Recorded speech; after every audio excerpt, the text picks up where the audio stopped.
that beautiful, beautiful noise. What's going on, guys? Plan C podcast here, coming at you on a Friday afternoon. It is 12:30 exactly.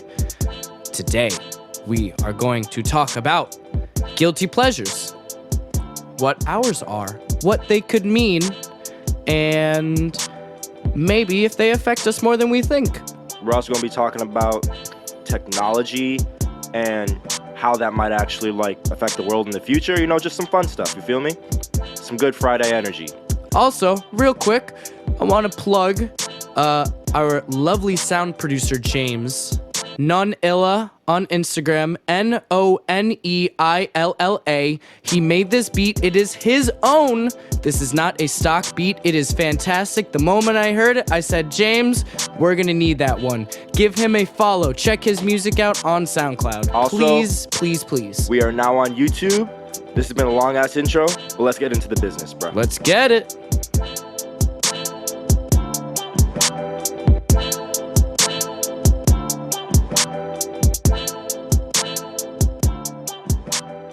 What's up, guys?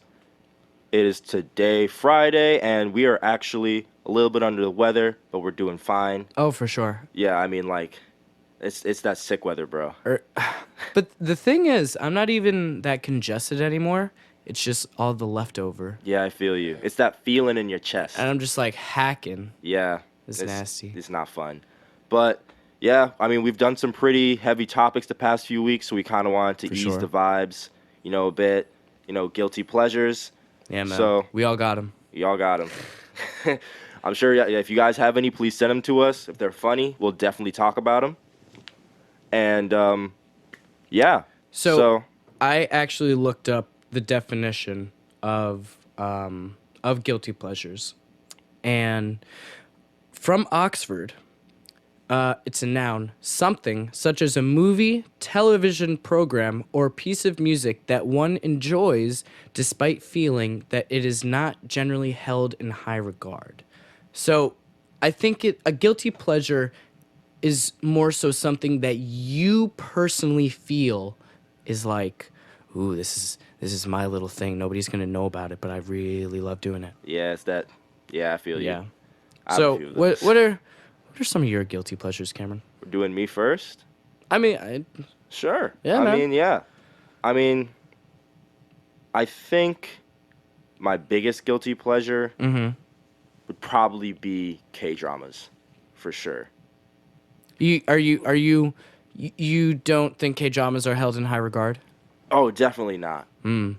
Not even by Koreans. What about it? What about it makes it not held in high regard? Like, is it bad acting? Is it just shitty writing? Well, I mean, it's like normal TV. So they're gonna be the good K dramas, which are because it's just dramas. It's not like it's gonna be anything extreme. But there's also like the normal rom-com dramas that people usually attribute it with, which are just like time sinks. Yeah, I got you. Yeah. I think that it's interesting that, you kind of start off with something that maybe people don't really know about.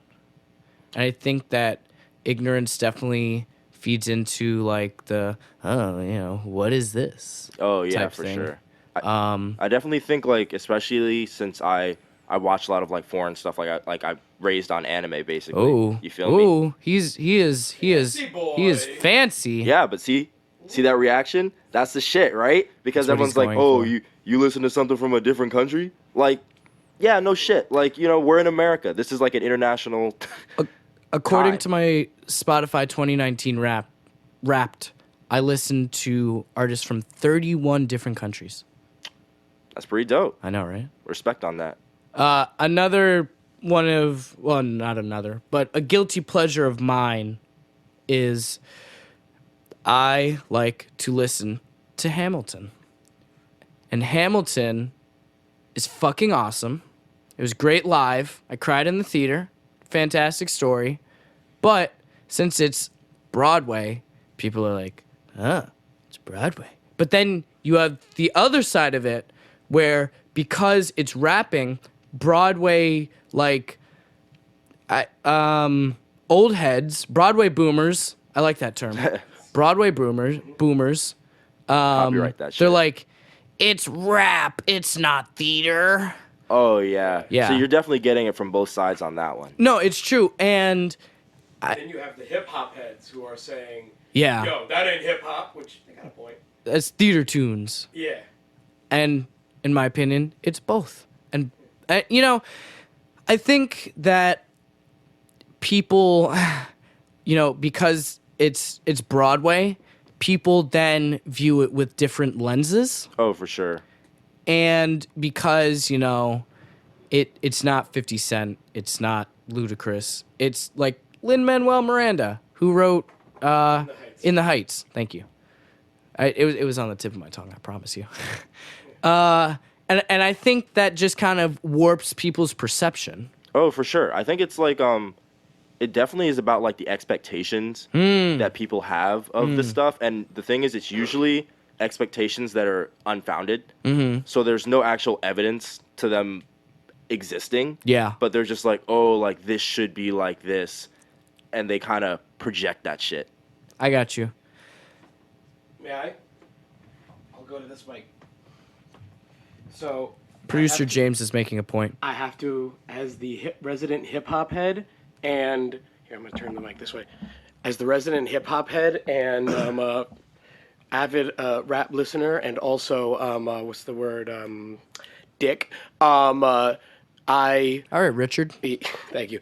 When I first heard about Hamilton, I was like, "This, no way! I'm not gonna like this. This Oh, isn't me too. hip-hop." Me Boo, too. boo! I heard it.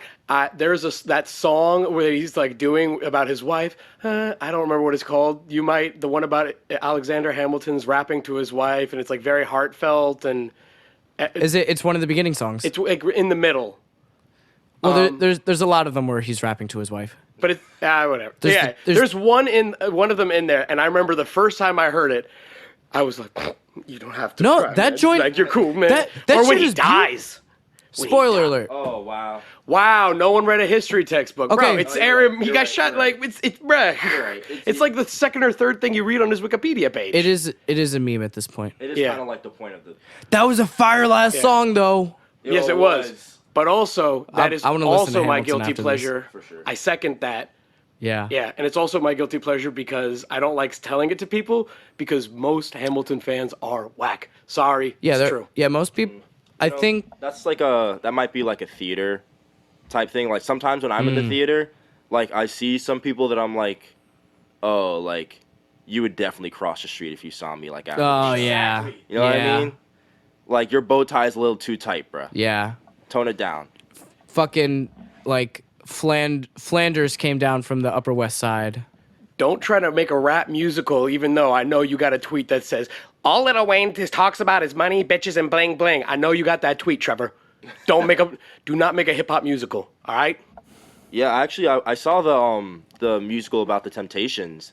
About How was it? it was, first of all, it was amazing. Like if you have a chance to see it, definitely go see it. But right behind me, there was this first of all, in front of me there was this like young couple, and like the dude was like clearly just like balling out money. He Nice. has this girlfriend that's not paying attention to him but is like very attractive, and they're like kind of not paying attention to this stuff, and I'm just like, okay, Maybe so was she maybe an escort? oh, I don't think so. He wasn't like that unattractive. He was like young-ish. What? I mean, No, I would say from my what from would- watching, they look like they were a couple. Okay. Yeah, Okay. but like they look like they were there for the just for the posh aspect. But there was this white lady behind me who was wiling out the entire fucking play until people had to say some shit. Like no, I'm serious. It was really weird. I've never seen this before. Can you give us an example of what she Oh. was doing? Yes, I can.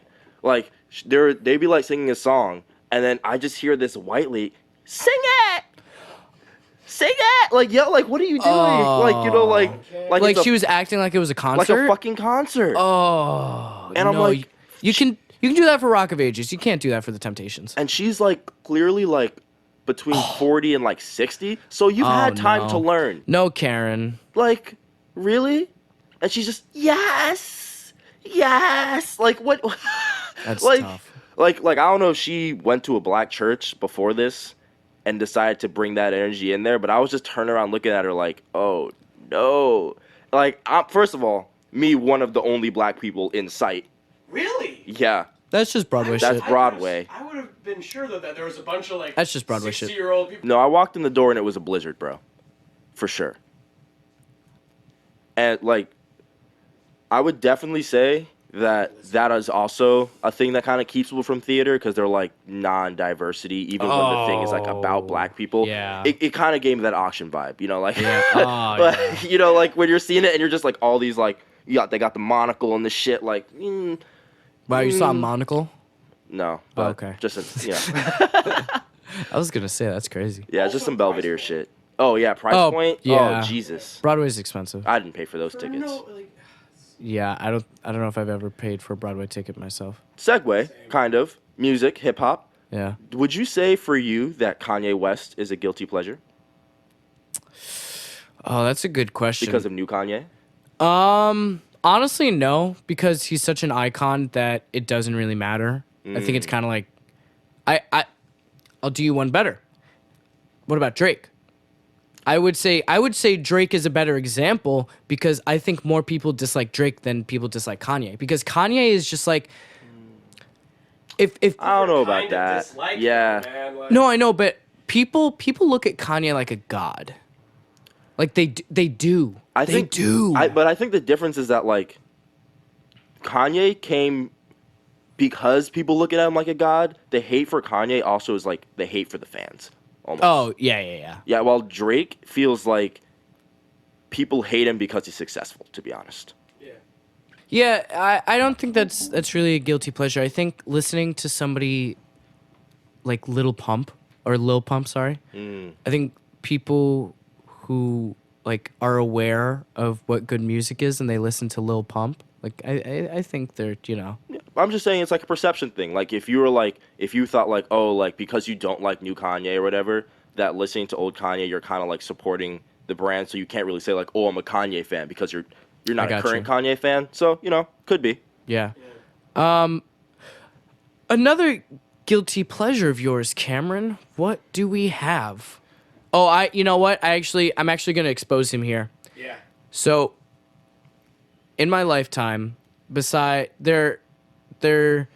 Cameron can consume the second most ice cream out of anyone I know, and we know who's number one. We know who number one is. Who's number one? Who's number one? You're gonna bleep the name, but Eli. Oh, Why you gotta bleep the name? Nah, I keep don't know. it I don't in. want to expose him like that. Nah, ice cream eater. Ice cream eater. Ice cream eater. Ice cream eater? Like, But the thing is, what? but it's cool because he's pro-black because he only eats chocolate ice cream. So it's cool. Shout him out. That's pro-black. See? Yeah. There you go. We stand with our woke king. I'm My serious. niggas. On prom night, we were like, it was late, and we were wandering around like Times Square or something. We walked into a deli, and we got some ice cream, and it was his birthday, so I bought him 2 pints of Ben and Jerry's. He finished his 2 pints in like 5 minutes. I shit you not. That's pretty nuts. Unbelievable. No brain freeze. Who knows? So you devouring ice cream at a potentially unhealthy rate at times. Excuse me. Why is that a guilty pleasure for you? You know, until you like brought it up, I hadn't really even kind of thought of it as a guilty pleasure. Mm-hmm. Because like I'm not overweight or anything like that. So And and mind you, I'm not saying you eating ice cream is a guilty pleasure. Your rate of consumption is your guilty pleasure. Oh, yeah, I can see that. It's like a time where you're like Excuse me, America. you really have that moment where you're like, maybe I shouldn't, but fuck it. Oh, you know? yeah. So I'm like, I don't really feel too bad, but it's just a moment of like, it's like, okay, I'm going to have a lapse in judgment, and I will accept it. I feel that way about like masturbating sometimes. Lol. I shouldn't, but you know, fuck it. It's like Literally. it's too late, but like I can lose another 25 minutes. Nah, I feel you. Sometimes that Uber is gonna come in 5 minutes. You know, you gotta clear the chamber. That might be a you thing. Yeah. Yeah. Do you have any more Whoa. guilty pleasures? Yeah, we just definitely flew off track there. Off the handle Yeah. or on the handle? So I don't know if this is a guilty pleasure. I just know that some people find it obnoxious, but I'm definitely a big sports head. I'm a big sports head, and I love soccer, football, baseball, basketball. Doesn't matter. Plug that shit into my system. Like, I'm ready to go. Inject that into my bones. Yeah, but I feel like you own that shit. Like He owns it. yeah, he owns that shit hard. You know, like I think the difference, like a real guilty pleasure, is something that you subconsciously think that you're like, oh, maybe I shouldn't be doing this. Like for me, like anime I have a would guilty be my pleasure. example of your sports, where I'm like, Yeah, fair yeah, enough, fair enough. Go ahead. All right. I fucking love Lil Nas X. That man can do no wrong in my eyes. We know. No, I know, and know. and other people are aware of my like for him. The producer seconds that. He is. I don't know, man. I know he Old Town Road. He makes like little kid music. That shit sounds good to me. Like Panini, the remix with DaBaby, that sounded awesome. And most people, because he's making songs about horses, or he's making a song called Panini, it's just dumb shit like that. They definitely undervalue him, even though he made like 40 million this year. Point one. Panini's actually got a deeper meaning because it's based off of the character from I forget what Cartoon Chowder. Network. Yeah, and it's like Yeah. based and like anyway. Also, have you been on his Twitter page? I follow his Twitter. He's hilarious. No, he's great. He's amazing. Yeah. He is amazing. Lil I think Nas X, what's up? Lil Nas Throw up X for the X. people, bro. Lil Nas X for the people. Yeah, I mean, I think swear. he's just like, he's a cool icon to have. Like, Yeah. of like the celebrities and icons that we have today, Lil Nas X, in terms of just personality and overall image, and just he's dope. You know? Yeah, You got to put respect on it. absolutely. No, what's up? Also, one of the only artists to like. Are you picking that up? I think so. Okay. I'll do this.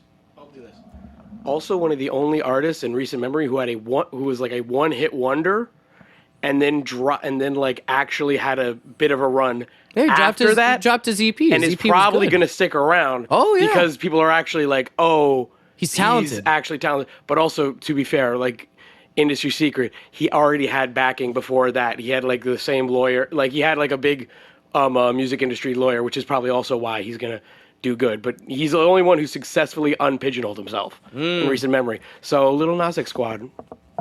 Yeah, definitely. I think that if you are ashamed of your guilty pleasure, that when you do it, it's kind of then kind of double-edged sword there, because it's like, man, like I'm really ashamed of this action, but wow, does it feel great? It's also, yeah, it's a release almost. And then post-action, you're just ruminating with your thoughts, Yeah.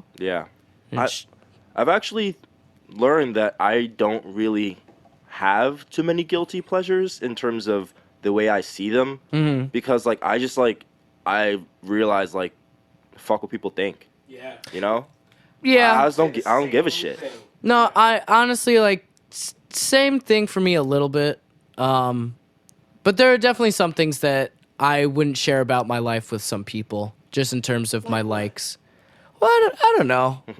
Like I'm not Say it telling live. I'm not telling bar patrons that I'm like, yo, I was on the way to work today. I was bumping Panini, DaBaby remix. You listened to that today? Like, I don't know. No, I feel. I used to feel the same way about K dramas. When people be like, oh, Cameron actually watches K dramas. I'd be like, yeah. But like now I'm like, you feel me? But, Yeah, like, I got you. But now someone's like, yeah, you watch K dramas. I was like, yeah, fuck with that shit. Yeah. No, know? you like what you like. You like what you like. Yeah.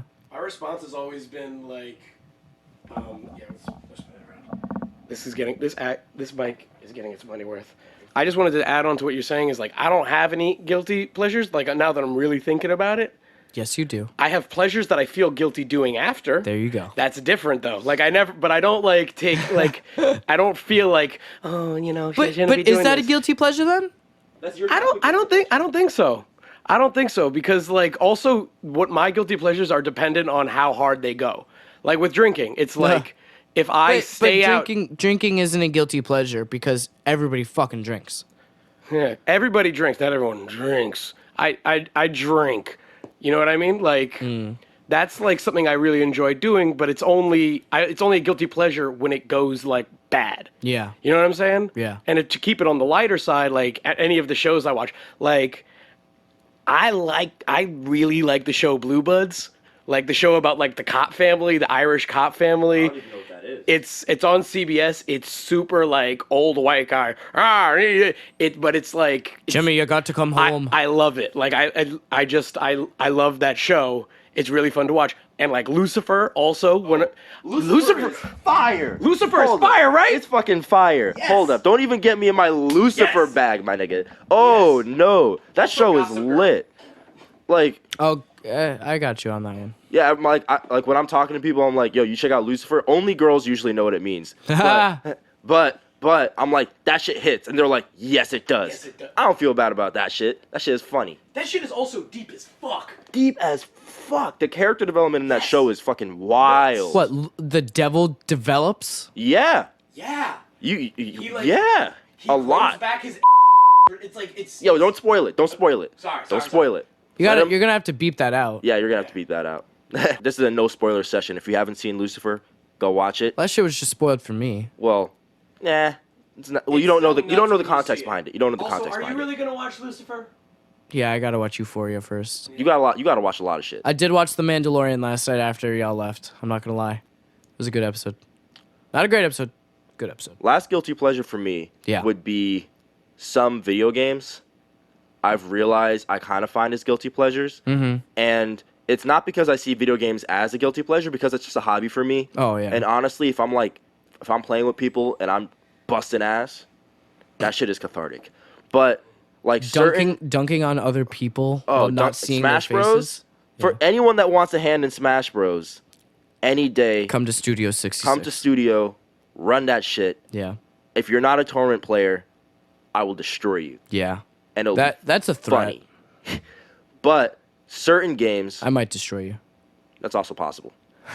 Certain games where I'm like, I know their time sinks, like League of Legends, which also is not healthy because some people that play League That are game just is toxic. toxic as shit. That's a guilty pleasure league. Yeah, League is definitely Yeah. a guilty pleasure. Like Yeah. games like that where I know, first of all, that I might get hella mad. Oh, I might not enjoy myself. And it's a 45-minute time sink at least, because if I lose, I'm definitely going to play another game. So maybe an hour and a half. Like, Yeah. I might get called the N-word between 2 and 5 times. And hard R or regular? hard R. Oh, goddamn. And have to hold that Does that shit. actually does shit actually happen like that? Oh, yeah. Oh, God. Oh, yeah. And you're just like, I'm black, and type, and they're just like, fuck you. And you're like, okay. Oh. There are some abrasive people. I mean, I knew someone that got permabanned for being toxic. I'll say that. Is But- we should just call that, when somebody breaks up with someone, permaban for being toxic. Oh, for sure. Yeah. Permabanned for being toxic, for sure. Yeah. Snaps out for that. But yeah, that is definitely my guilty pleasure. All right. So, do you think that people having guilty pleasures can maybe negatively affect them?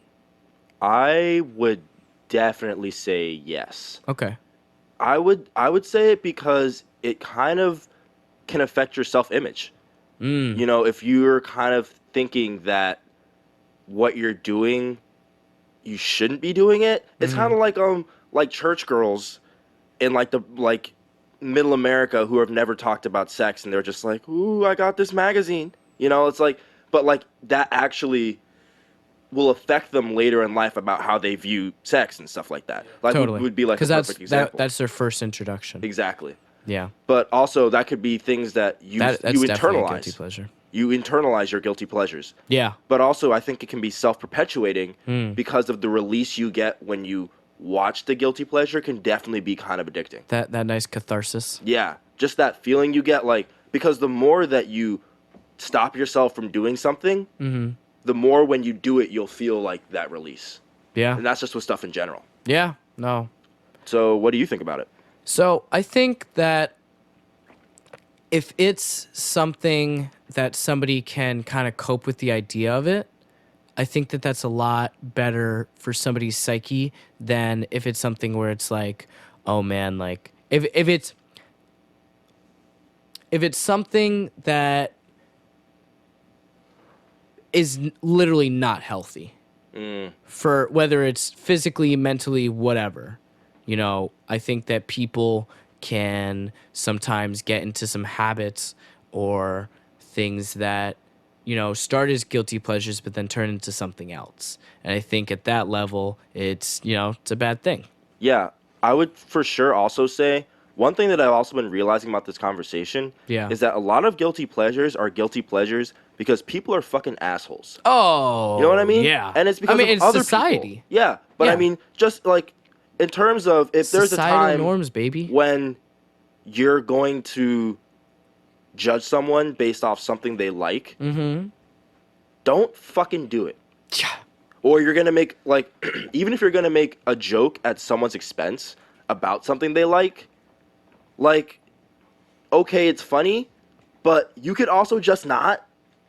You know, you could just not. You Yeah. know, like, oh, you like this? Like, if you're like, Fuck you. Be creative with your joke. Probably like masturbate weirdly. Yeah, like everyone has something, so so why do it? Something like that. I don't know.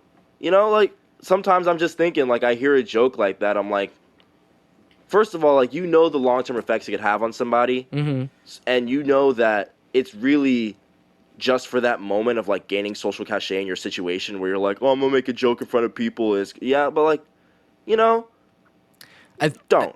I think our judgment podcast is definitely going to have to be on the docket, to be honest. Docket. Just, you know, on deck. Oh, in the got it. chamber. Oh, for sure. In the mag. Yeah. You know. Moment, but like message for this segment: don't fucking judge people. Don't and be if an you like ass. something, like it. Own it. Own that shit. Yeah. Why not? So my question for you. By the way, this is hilarious. I know it's great. I cannot take you seriously, but Well, you should take me seriously, motherfucker. you got a knife? What's going on? Look on the gram. I'm wearing a yeah. black ski mask. It's honestly hilarious. He looks like he belongs in The Incredibles. So my question would be, if a guilty pleasure is hurting someone, is it just a bad habit? I mean, besides from like when a guilty pleasure is hurting someone because people are calling them weird and they're isolating, blah, blah, blah. But like a guilty pleasure, like someone going home and like being normal all day and drinking half a bottle, like not even half a bottle, like a bottle and a half of like Pinot Grigio by themselves. Is that a guilty pleasure or is that a bad habit? And like, what's the line? I think that a guilty pleasure can become a bad habit. Yeah. Because guilty pleasure, at least for me, is something that you're not doing that often. If, you know, we're talking being habitual, that's like, that is The restraint consistent. of you not doing it is what makes it a guilty pleasure. Yes. Yeah. But once it becomes like something that you do, and also something that's like seriously harming other people, it's a bad habit. Or yourself. Or yourself. It becomes like that's a bad habit yeah. for sure.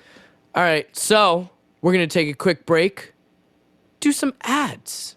Enjoy listening to us read words. Shout outs to capitalism. Hey guys, I just wanted to talk to you about Anchor. It's the easiest way to podcast. Let me explain. It's free. There are creation tools that allow you to record and edit your podcast right from your phone and your computer. It'll distribute your podcast everywhere. You can be heard on Spotify, Apple, many more. You can also make money with no minimum listenership. Yes, that's right. Right off the bat, Podcast One, you can start off with your monetization. It's everything you need to make a podcast in one place. Download the free Anchor app or go to Anchor FM to get started. We're going to shift to talking about technology and just kind of not necessarily some of the technology that exists today, but kind of, you know, pipe dreams for us. For sure.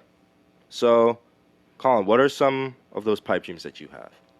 Personally, I think that data compression could do a lot for people. You know, and this I don't just think this because I watched Silicon Valley. Great show, by the way. You would like it. Haven't watched it. You would like Silicon Valley. Very funny. Lots of insults. You'd love it. Lots of put downs. Then I'll definitely like it. Yeah. No, but, you know, I think data compression is important because then the reliance on fast internet isn't as high. Explain. So, if I have a file that's 1 megabyte, it's going to take me it's going to be pretty quick to upload, right? Now imagine if that was compressed and it was then like, I don't know, like 100 kilobytes to upload. Then it's going to be a lot faster. Oh yeah, that shit'll zip. So then that makes the internet more accessible around the world if you think about it. Oh, but imagine what that will do, like, not in a good way. Yeah. But like if you wanna like if you're on transit, you wanna download that show. Yeah. You know, you don't gotta wait. You just got it's exactly. right there, you know? Exactly. Where you could Plane rides. Oh wow. Yeah. That'd be so much better. exactly.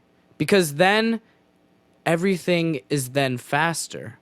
And I'm not in, you know, I haven't thoroughly researched this topic because, you know, these are things that we would want to see, not necessarily things that are gonna happen. Or things that we can innovate ourselves. Exactly. So I can't tell you, you know, the highest rate of compression right now, but I can tell you like, oh, if this were to happen, then, you know, those nice if-then statements. So I just think that would allow us to connect with a larger part of the world that does not have access to internet, because then internet becomes easier to use because it's less like literal file space. Yeah, it's easier to it's more accessible. Less bytes, baby. Yeah, especially like if places that can only afford to have like not very fast internet. Like that dog shit. Yeah, like bullshit dial-up type shit. Ooh, don't remind me. Oh yeah, we've been there. I used to live those days. We used to live those days. We live a block away from each other. Yeah, God, I remember getting a phone call and being so mad because then that would cut off the internet connection to whatever game I was playing. Oh, for real. Yeah. The days of browser internet gaming. Oh, or just like in the middle of a raid in World of Warcraft and that shit just cuts out. Yeah. Can you imagine if like the technology we have now existed 10 years ago? Oh yeah, I would have so much more fun playing Miniclip. You would not have frame rate drops? No. Yeah. Oh, Jesus. So, Trauma. we didn't go too much in depth in mine, but I don't know, there's not much to say about it other than like internet go faster. Useful. Yeah. Useful for also third world countries. Very useful. Oh. I think that would establish a network, and that would kind of like, I think it would bring up the world as a whole. Oh, for sure. Yeah. It's just access to information. And the then speed in which more you get it. people have a platform. For sure. Well, I didn't understand how the compression relates to the speed of the internet. That's what I don't get. So, you know how if you have like an hour-long song, it's gonna be like a gigabyte? Mm-hmm. So imagine you're able to take that file, keep all its contents, yet make the file smaller. So for like uploading and downloading. Yeah. So then internet, like the floor of internet rises. Yeah. Because everything is so much easier to then transmit. Also, we're talking about the future. Sorry. Yeah, we are talking about the Talking future. about That's in the very future. true. So like, What is your pipe dream, Mr. Gibson? not necessarily a pipe dream, but I was kind of realizing like, you know, we're talking about K-dramas, and I was like, well, I realized like in Korea there's CCTV, like everywhere. Well, there's CCTV like all over Europe too. Yeah, but like there, it's like crimes are almost likely to get caught on camera. But I was thinking if that technology, I mean, is- dash cams too. yeah, Yeah. and police cams, Oh, please, that get released. yeah. But there's an anime called Psycho-Pass in which people have this number that relates to their potential to do crime. So it's like a Minority Report. yeah. Yeah. But I was wondering, like, in the future, let's say that we have some technology that can record our potential to do certain things. I wonder how that would like impact society. I think that innocent people would definitely get targeted, because if you're acting on somebody who's going to commit a crime, they're innocent before they commit that crime. Yep. So you get on a real slippery slope here when you start pulling people out of houses being like, you're going to kill somebody in 5 years. That's Minority Report shit. Yeah. That's exactly what I said. Literally. But it's the thing is, like, once you have the technology and you're like, oh, we know this person's going to kill someone or has the potential to kill someone in 30 seconds, or like maybe It's a plot like of Captain do you America. act on it, or do you just let it happen and Soldier. you're like, well, moral question. This is also a more pressing moral question than we think, because this is already kind of starting to happen in America, where with like data, yeah. with data they're basing like parole and bail on how much, like, what your likelihood to reoffend is, which is that's scary. That's very scary, and that's something that's not that far off.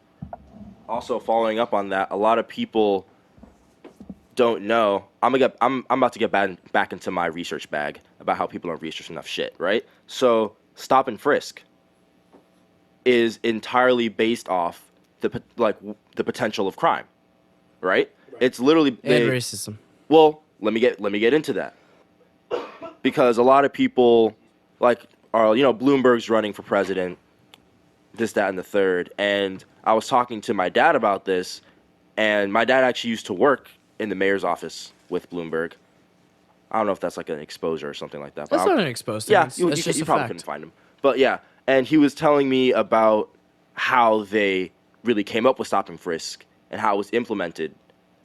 And this is also not in support of Bloomberg per se. I haven't done enough research on that. You are But simply explaining. I'm simply explaining the concept of stop and frisk. But before I actually want to talk about that, there is something I kind of wanted to address, which would be, like, sometimes, we listen to comments, you feel me? We know what people are talking about, and we know the perception of the things we're talking about, and sometimes I've kind of realized that if I don't necessarily say I'm black and I talk about things, people will not necessarily know that I'm coming in a place of good faith, or they're like, oh, you haven't experienced this, that, and the third, so you wouldn't know what you're talking about. Yeah. And I actually find that very problematic and very irritating. Well, it's not considering where you are coming from. It's not considering where I'm coming from, and I hate the concept that first of all, that I'm a white person if I'm talking about this stuff in this way, but also the expectation that I have to be pro-black by being black in every scenario, and by people's standards of what pro-black means. Like, being pro-black doesn't mean just getting mad at cops all the time. Being pro-black to me means that I did the fucking research. I learned about this shit, and I'm not just talking out my ass. Like, I'm kind of fucking sick and tired of people thinking that being woke is just literally having an emotional reaction to something that would seem like it's politically correct.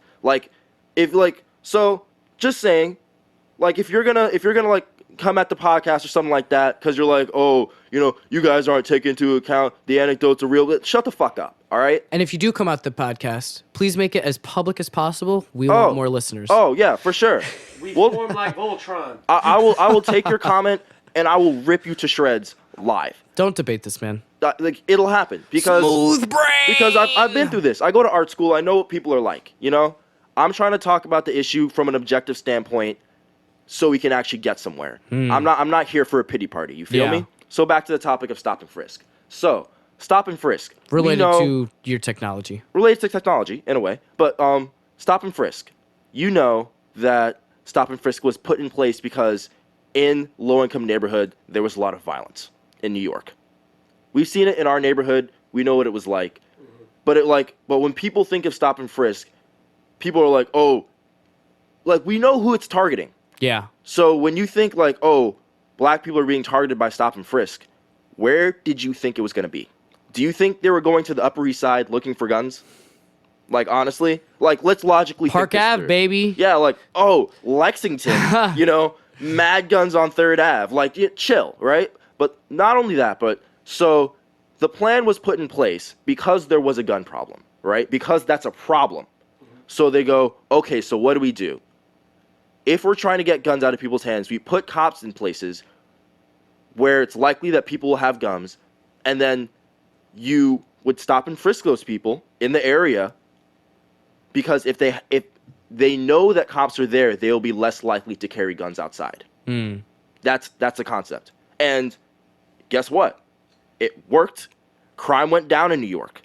However, the implementation of the plan was faulty. The police force, I mean, it's like when people go, oh, it's just Bloomberg. It's like, well, no, Bloomberg's one man. This is an organization. Yeah, this is not just one person. It's not that simple.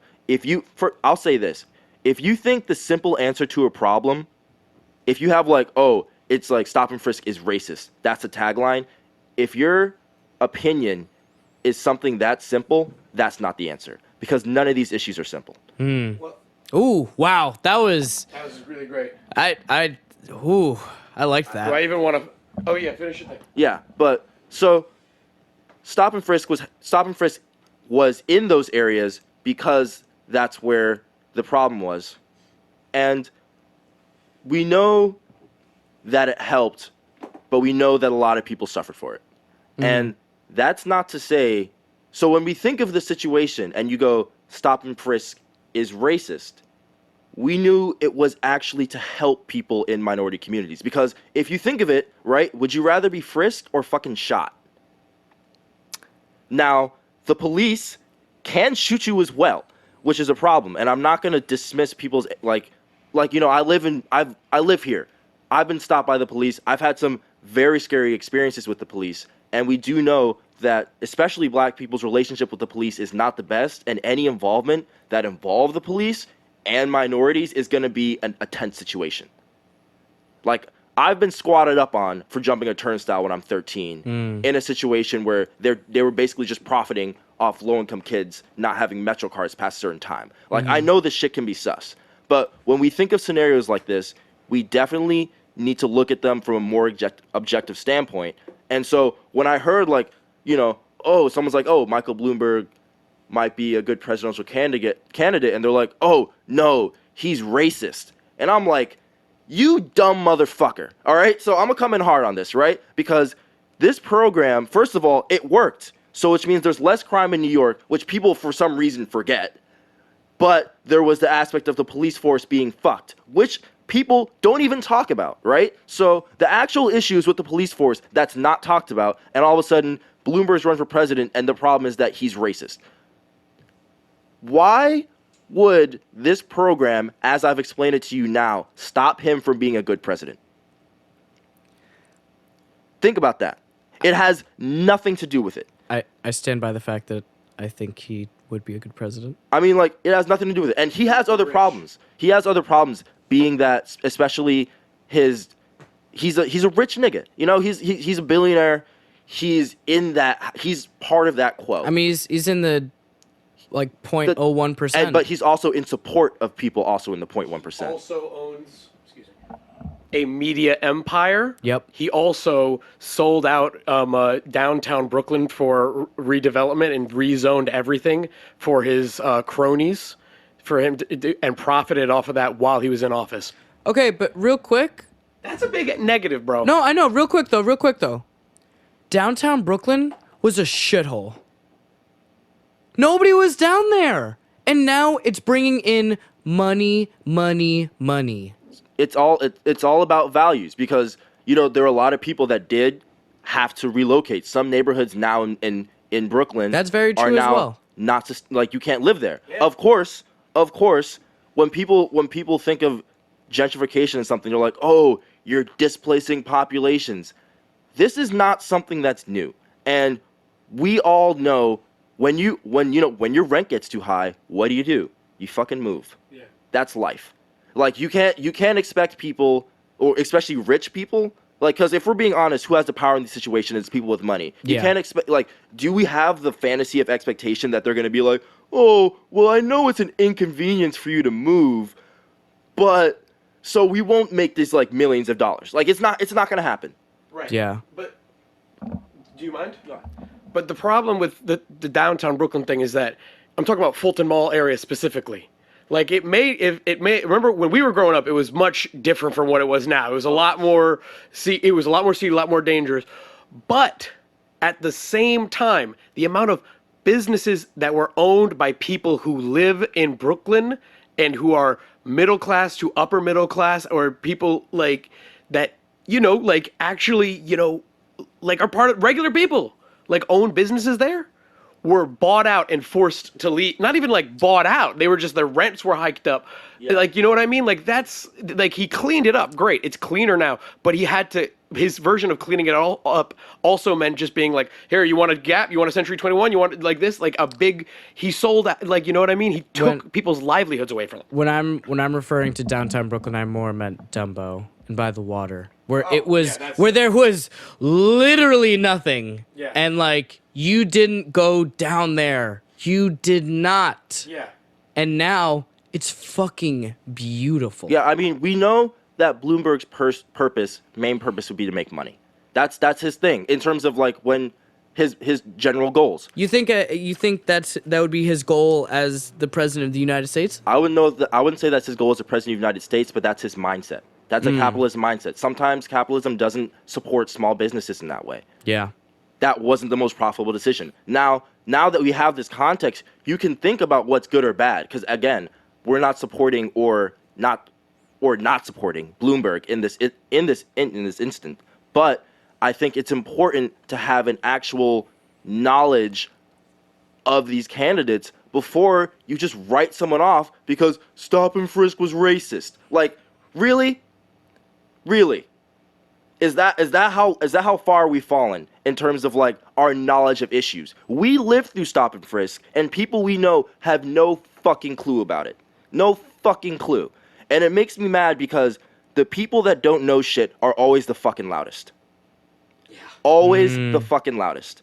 So, and also, again, when people are like, oh, you don't say this because like you're not pro-black or whatever because you say this, right? So when in the world did being pro-black all of a sudden mean you don't research shit and you follow shit blindly that may or may not actually support black people? I think that goes so far beyond being pro-black. I think that's just how society is. I know, because like when someone like we read a comment that thought that I was a white person because I was speaking the way that I was speaking, and it like makes me realize people's expectations of white and black people are so fucked right now that they will assume that you have a certain opinion, or they'll assume your personality as well as your views and your moral character based off of like shit like this, which is not simple.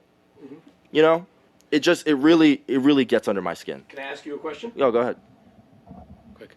Do you think that if the person who thought you were a white person talking about this issue, when they find out that you are actually a black person talking the way you do you think that it would change their perception of what you said and maybe actually make them take a little bit more seriously what you were saying?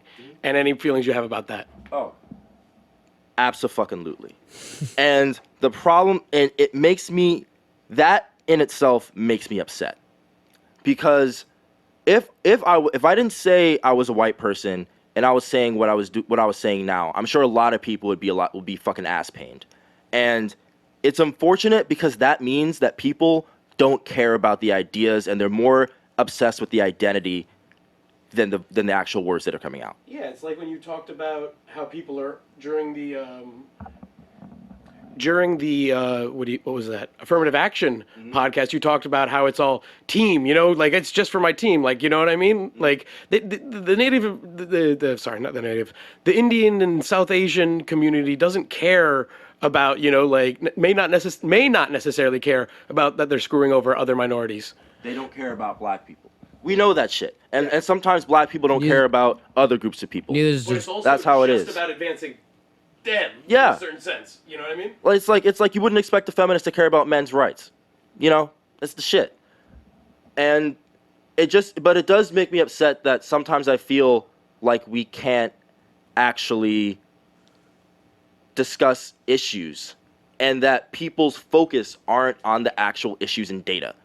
And it's more about where it's coming from. So, you had mentioned an incident that happened to you when you were 13. Do you want to expand on that? Yeah, I can tell a story. I'm not sure. Some people might have already heard it. Mm-hmm. But when I was 13, on my way home from soccer practice, because, when your school Metro card stopped working at around, I think it was like 8. It was like 7:30 or something. Yeah, it was something like Some that. bullshit. But Them green joints. yeah, so Yeah. after I got out of soccer practice, me and my friends would take the trains, but we wouldn't always necessarily have Metro cards because we're young, you don't want to pay for that shit. You're kids and you're used to Yeet. having a school Metro card. Yeah. So you're like, why would I have to pay now? It's like 8:00. And Church Avenue, right, Brooklyn, we go to take the train, Q train. QB. We hop the turnstile, and as we're down there, I see 3 cops coming from behind me. And I was like, oh shit. And then so I turn around, and there's like 3 more cops coming from the other side. And this is me and like 2 friends. At age 13. Yeah. And, they came and they're like, oh, we saw you jump the turnstile.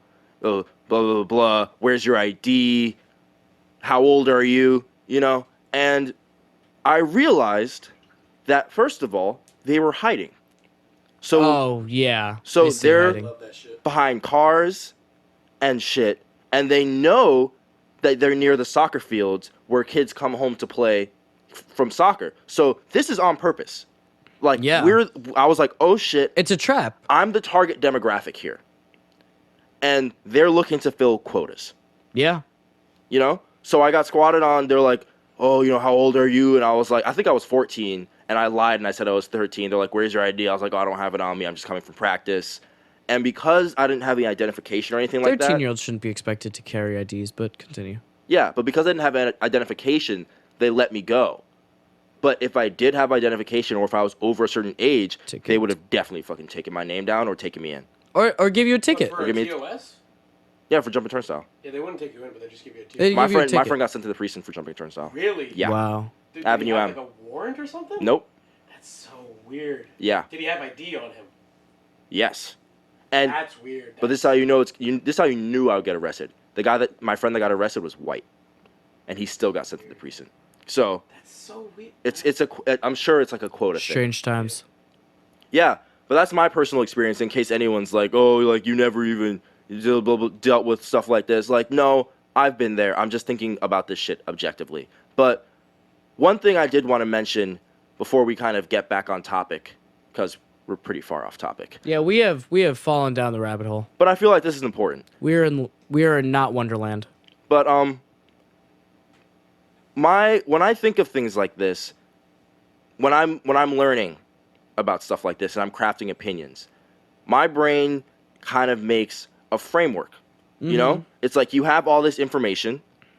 Well, this is how all brains work, really. You have information, and you kind of have a foundation of information, and then you build on top of what you know with the facts that you get. And I've realized that today, people's frameworks are too rigid. People literally, if everything isn't exactly as the way that they want it to be almost, which is ironic because like you wouldn't really want people to be racist and shit like that. But if that's not there, all of a sudden their entire framework collapses. And people need to be able to take information and put it into how they think. You should be able to change your opinion. You should, you know what I mean? You should be willing to change your opinion on things. Yeah. And I don't think people are willing enough to accept information. Bringing this back to technology, we do know that, like in Stop and Frisk, that groups were targeted, basically based off predictions. Yep. And that's why I kind of wanted to bring this up, because it's already being used. But does that mean if we don't further this technology, does that mean that we should not be using like percentage based outcomes. You know, like should we be using predictions in our policies? Like if we're doing stop and frisk, should it be like, we know where the crime is, it's in these areas, but maybe we shouldn't do this because we don't use, you know, those predictions. Like should we not do that? May I? So, I believe in using some predictions, and like CompStat has helped, and I know, white guy talking about CompStat. It's also hindered police because it's put in focus. It's a double-edged sword because now we both know how many robberies occurred in this precinct and this, so you can figure out exactly how to get those things down. But it also led to police filing. So when someone got raped, and there was a case of a serial rapist in Bed-Stuy who every time the police showed up, they would write him a misdemeanor ticket for like trespassing or something. And when he got caught, he like showed the detectives everywhere he had raped the girls, and they found the tickets in the office because they're trying to push the numbers down. Now the other problem with predictions is that we have the innocent until presumed guilty part. Yeah. So the Which thing is important. Very important. Hugely important, and no matter what you say, we're hemmed in by the Constitution. Yep. And I think that's also the problem with stop and frisk is it's pretty fucking unconstitutional. Oh, for sure. Just like for a warrant, you need to have beyond a reasonable doubt that there is something there. You know what I mean? Or you need to see a crime in progress, and a lot of the times there wasn't that. You know what I mean? So, just to get back to predictions, yes and no, because like it's just about balancing people's rights. You know what I mean? Yeah. Actually, I almost forgot to add one of, if not the biggest problem with stop and frisk being that people were being arrested for having possession of guns, but instead had small traces of marijuana, and then were getting put in jail for like long ass terms. So that was Non-violent drug offenders. Was like a huge, maybe one of the biggest, literally, not the biggest literally issue. the worst combination of words. Yeah, it's just really shitty, and I did want to hit on that right quick. Yeah, but yeah, because we got to wrap up. In the future, where this technology is pushed further, and we have videos of people everywhere. You know, you'd be watched probably all the time. I mean, we're already increasing the amount of Yeah, James took a couple of pictures earlier, so Yeah, the amount of video surveillance that we have. How far should we push this? And because it can be involved in solutions. We know that. If you're going to Chicago and you're trying to solve gun violence in Chicago, if you're not using those statistics, there's probably no way you're solving them. But how far should those be implemented? But they have been. They have been. CompStat exists in Chicago. I know. But I mean, in the future, when we have more, because realize, even though we know, like, oh, this, like, statistics in Chicago, when people actually talk about that shit in politics, they're like, oh, people dying in Chicago, and they act like they're white people that are dying in Chicago. Like, fucking no. There's different parts of Chicago. It has different dynamics. But in the future, there's going to be data that's like, this block will have X amount of problems. And then you'll be able to predict in 10 years how many problems they'll have then and what we're going to be doing to curtail these problems, So, but how far do we use this technology? Because it's dangerous. It can be, there can be corruption. It can be misused when it's implemented. Bias. There are a lot of issues. So it's useful technology, but there's a lot of things that can go wrong with it. Because it's just a tool. Yeah. It's a tool that's part of a solution. Possibly part of a solution or possibly part of a problem. You just need to look further, honestly. Mm-hmm. So I realized this technology is really centered around how pointed or broad you want to make policies. And we actually, when talking about this, I kind of realized that people's political perspective is largely important on how we implement technology. So I'm interested to see how people's political opinions in the future will have an impact on technology like this. I think that is kind of the biggest takeaway from this future technology type of conversation. But if you guys actually, this was pretty divisive, and I'm sure you guys have your own opinions on this, listeners. So if you guys want to send us a DM or email us about this, please do. And I know we said this was going to be a lighthearted topic, lighthearted day, but, shit happens. This is the Plan C podcast. I got in my bag. I heard about a comment. We took a break and they told me about it. I was like, nah, we're not going to let this slide. You're not going to let this slide. He was going. So that's pretty much our podcast. Please follow us. We're on YouTube now. The YouTube is Plan C Podcast. You already know what it is. Instagram, plan_C_podcast. If you don't follow us already, please follow us. And if you guys have any comments or anything like that you want to direct towards me, or if you want to actually, I'm always open for conversation about this topic because any information can change my mind on this topic. And if you want to talk about something, DM the podcast, enlighten me. I'm always open. I always want to learn more. Or get the smoke. Either one. But, all things to think about. Thanks for listening, everyone. We really appreciate it. This has been Colin at Colin Hamingson on Instagram. That is HAMINGSON. And Cameron at Stoic_Lotus. Send us some feedback, maybe a meme or two. Like, share, subscribe. You know the vibes. Thank you guys. Hope everyone has a great week. Love y'all.